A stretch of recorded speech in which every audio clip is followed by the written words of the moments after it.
Welcome to civils only.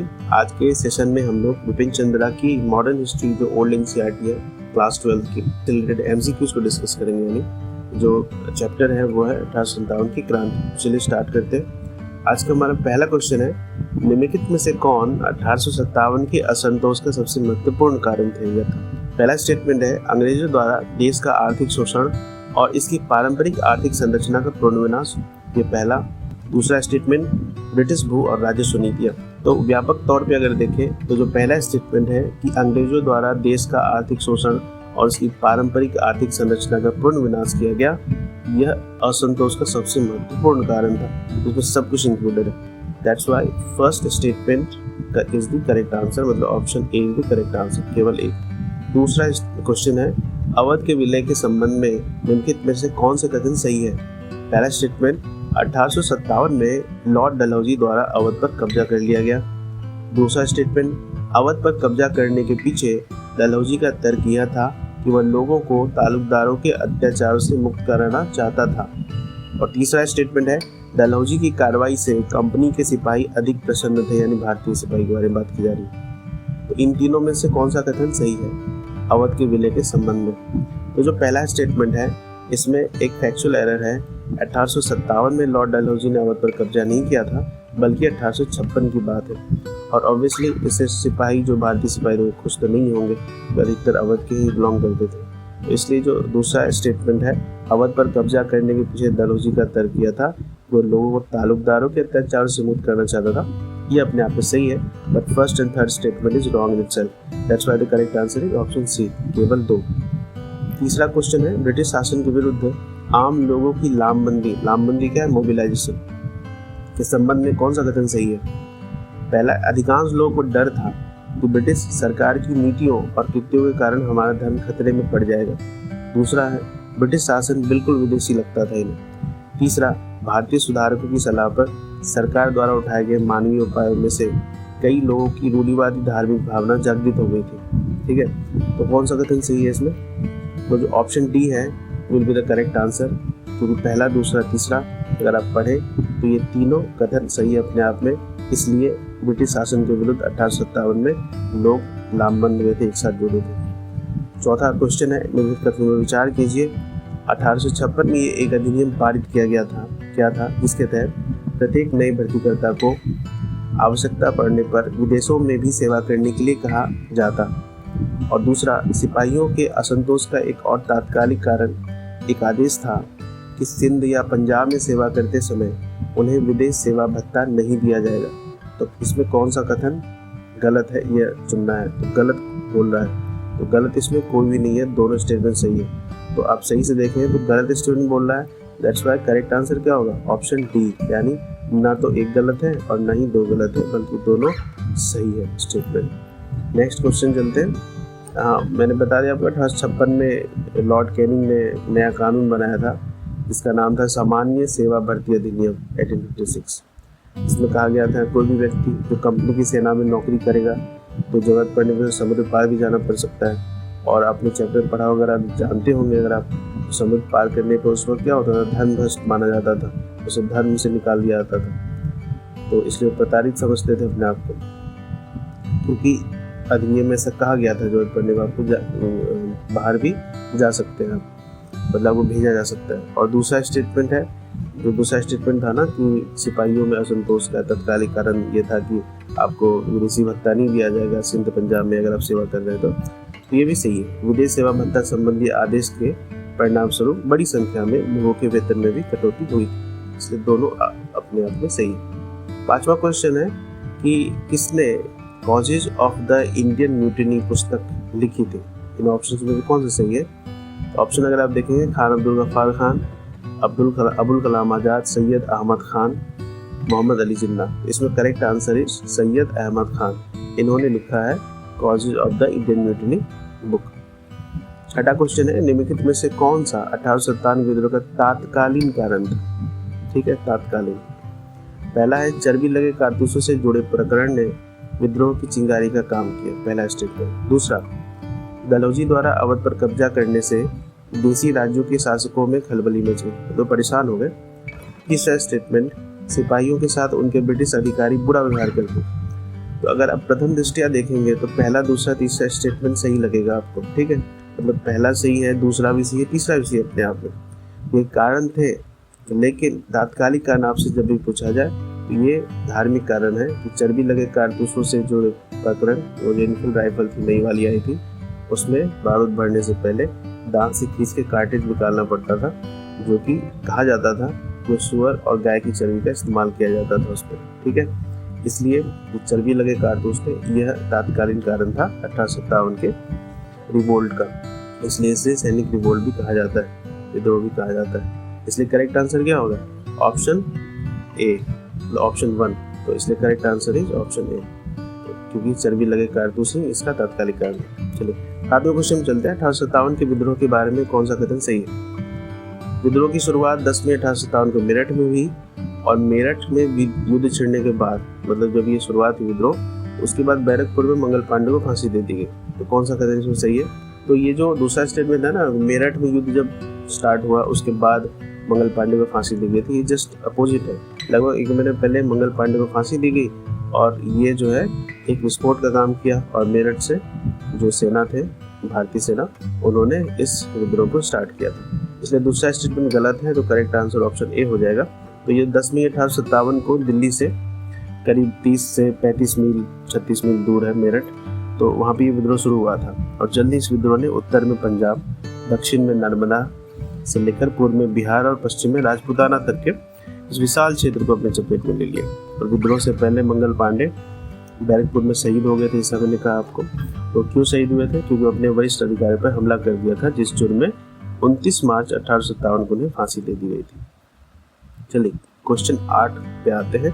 1857 के विद्रोह के नेतृत्व के बारे में निम्नलिखित तथ्यों पर विचार कीजिए। पहला स्टेटमेंट है, दिल्ली में सम्राट बहादुर शाह का सामान्यतः प्रतीकात्मक नेतृत्व था, मतलब वो थे तो नेतृत्व कर रहे हैं, लेकिन एक सिंबल के रूप में कि हाँ नेतृत्व कर रहे हैं, लेकिन वास्तविक कमान जनरल बख्त खां के पास थी।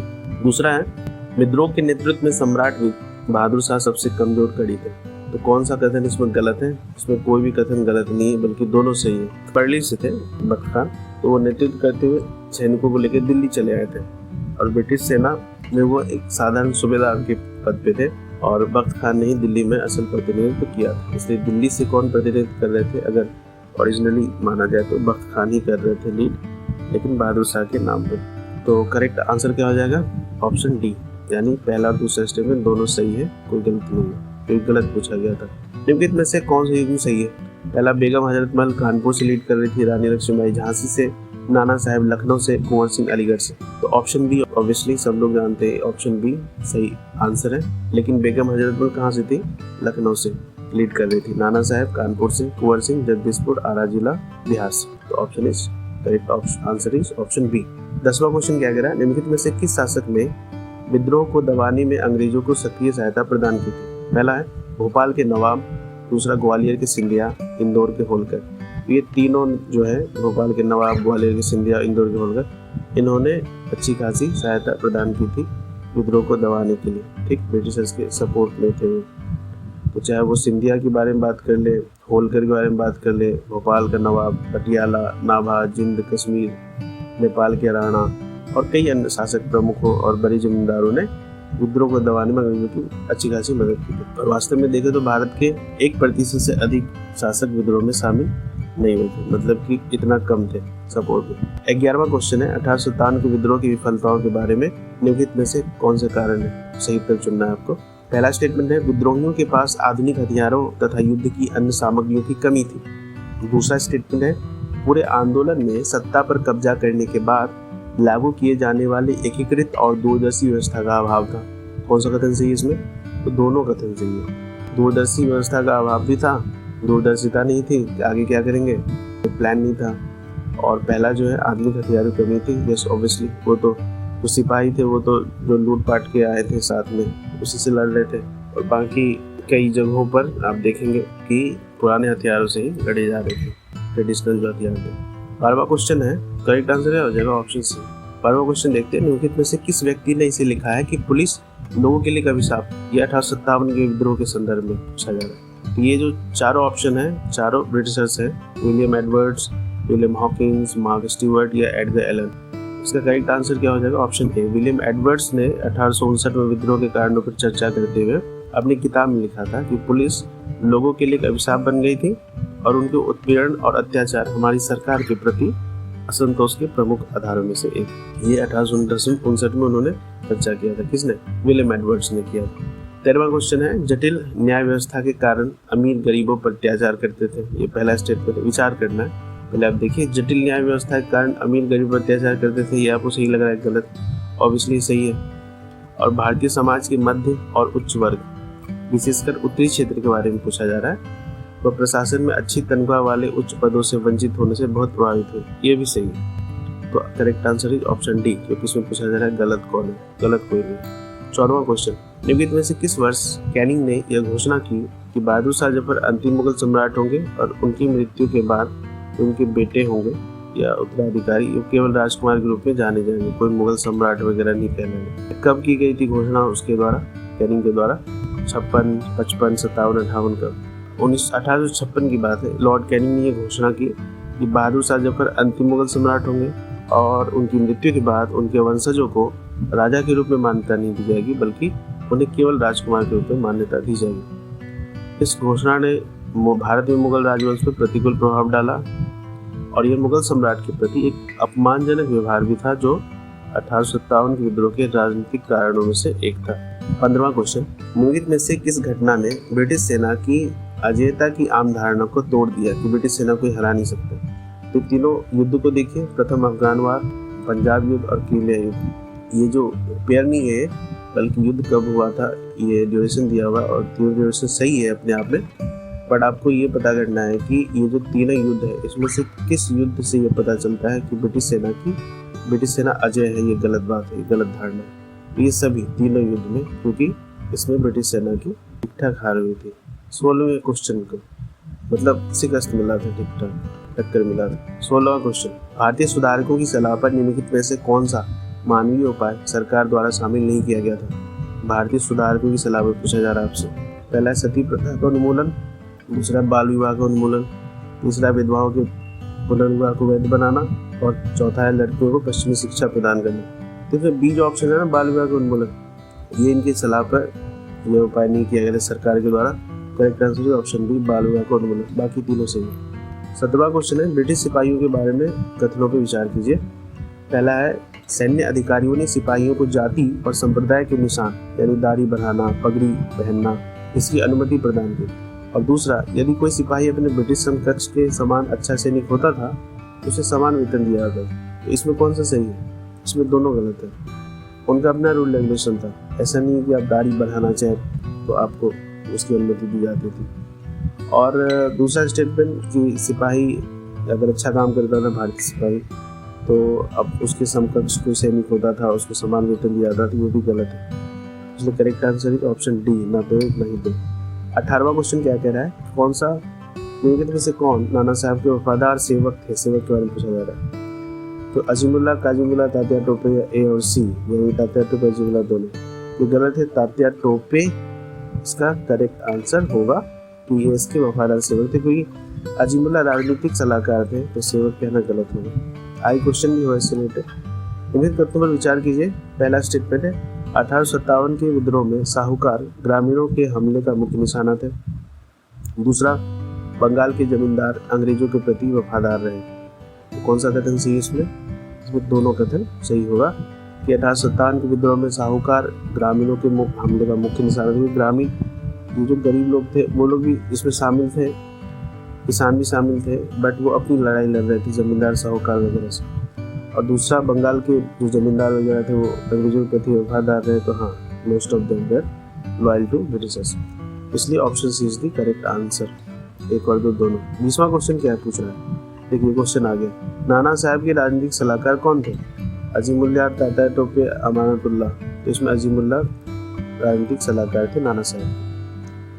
21वां क्वेश्चन है जो आज के सेशन का लास्ट क्वेश्चन होगा कि 1857 के विद्रोह के बाद किस वर्ष के अंत में भारत पर ब्रिटिश सरकार पूरी तरह से पुनर्स्थापित हो गया? इसका करेक्ट आंसर होगा 1859, ऑप्शन बी, क्योंकि 1859 के अंत तक भारत पर ब्रिटिश अधिकार पूरी तरह से पुनर्स्थापित हो गया था। 1858 में जैसे आपको पता होगा क्राउन रूल भी आ गया। ये सत्ता डायरेक्ट अब पार्लियामेंट के हाथ में चली गई, मतलब क्वीन के हाथ में चली गई। और 59 के अंत तक ऑब्वियसली ये पूरी तरीके से कंट्रोल में आ गया विद्रोह। लेकिन ये विद्रोह व्यर्थ नहीं गया था, ये हमारे इतिहास के लिए एक मील का पत्थर साबित हुआ। और वस्तुतः ये ब्रिटिश साम्राज्यवाद से मुक्ति के लिए भारतीय लोगों का पहला महान संघर्ष माना जाता है, इसलिए इसे फर्स्ट रिवॉल्ट ऑफ इंडिपेंडेंस भी कहा जाता है। आज का सेशन खत्म होता है 1857 की क्रांति, जो छठा चैप्टर है। इससे रिलेटेड जितने भी एमसीक्यूज बन सकते थे पुरानी एनसीईआरटीज के हमने सारे कवर किए। जैसा कि मैं हर एक सेशन में आपसे कह रहा हूँ कि don't need anything to do. आप क्वेश्चन पढ़ के चैप्टर पढ़िए या चैप्टर पढ़ के क्वेश्चन कर लीजिए, वो ज़्यादा आपके लिए फ़ायदेमंद होगा। आप बस करना इतना है कि एनालिसिस मोड में जाके आपको पढ़ाई करनी है, एनसीईआरटी पढ़नी है। और जितने भी 13 चैप्टर्स हैं मॉडर्न हिस्ट्री के ओल्ड एनसीईआरटी वाले, वो आपको कवर कर दी जाएंगे जितने भी एमसीक्यू जिससे बन सके। 20, 21, 25 जितने भी कोई फालतू क्वेश्चन इसमें नहीं डाले जाएंगे कि जो वन लाइनर्स वगैरह हैं, क्योंकि आपने देखा हाल ही में बीपीएससी ने भी एग्जाम लिया है, कितना उन्होंने तगड़े क्वेश्चंस पूछे। तो हर कोई शिफ्ट कर रहा है अब यूपीएससी की तरफ देख रहा है कि हम स्टेटमेंट वाले क्वेश्चंस पूछे, थोड़े एनालिटिकल क्वेश्चंस पूछे, वन लाइनर्स को कम कर रहे हैं ये लोग। इसलिए आप भी अपना एनालिसिस है उसको बढ़ाइए और इसी मोड में आप अपनी तैयारी भी कीजिए। इसलिए मैं आपको सजेस्ट करता हूँ डे 1 से जो सेशन चल रहा है यूपीएससी एग्जाम से पहले मैं आपको बोल रहा था फर्स्ट चैप्टर से ही कि आप मतलब अपना जो मोड है एग्जाम तैयारी करने का वो चेंज कीजिए, थोड़ा एनालिटिकल हो जाइए। अगर आप उत्तर प्रदेश या बिहार वगैरह भी दे रहे हैं तो आप उसी तरीके से पढ़िए जैसे आप यूपीएससी के लिए पढ़ेंगे, ठीक है। तो आप चैप्टर पढ़िए, एमसीक्यूज कीजिए बस, और रिवाइज कीजिए इस एमसीक्यूज को, ठीक है। तो मिलते हैं नेक्स्ट सेशन में चैप्टर 7 के साथ। Thank you.